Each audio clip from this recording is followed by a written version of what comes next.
in Charlotte, North Carolina, 2:30 p.m. is the tip on this one on the East Coast. And then we got to look at the statistics here. UNC has the advantage. They're 19th in offensive efficiency, 51st in field goal percentage, 40th in two-point percentage, 117th from the charity stripe, going up against a Notre Dame defense that is ranked 118th in defensive efficiency, 196th in defending shots, 289th in defending two-point shots. So advantage on the offensive side goes to UNC. Then you got to look at the Notre Dame side. Offensively, they're 87th in offensive efficiency, 111th in field goal percentage, 187th in offensive rebounding, and 103rd from the charity stripe. But they're going against a UNC defense that is slightly better on this one because they're 72nd in defensive efficiency, 147th in defending shots, and they're 58th in defensive rebounds. So I think they can match up here pretty well against the Irish. Now you got to look at UNC. They've had a down season. I think a lot of people projected them to be higher, especially in the preseason, maybe even contend somewhere in the realm of the top 10 teams in the country.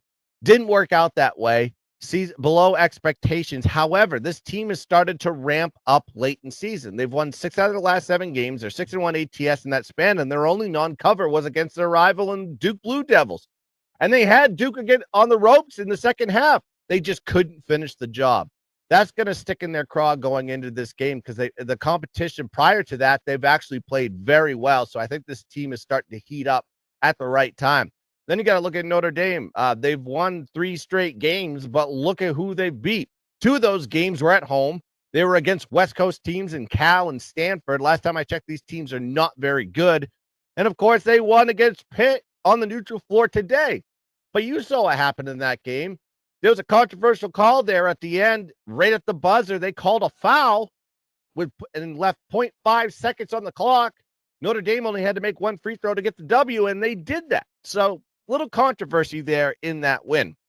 Then you got to look at the last time these two teams met.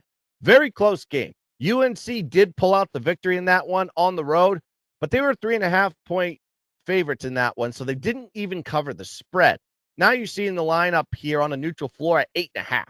That gives you an indication that the books are thinking that this UNC team is going to come out swinging. Then I just think on the motivational side, this UNC team, while sitting out of the tournament currently based on bracketology, as they say, this is a team that's going to try to play their life out here. They're going to play their hearts out, or at least they should. I think this UNC team, and it shows in their record, this is a team that's not losing, and just kind of falling into the NCAA tournament. This team is heating up at the right time, especially in conference play, and they're just playing a remedial team in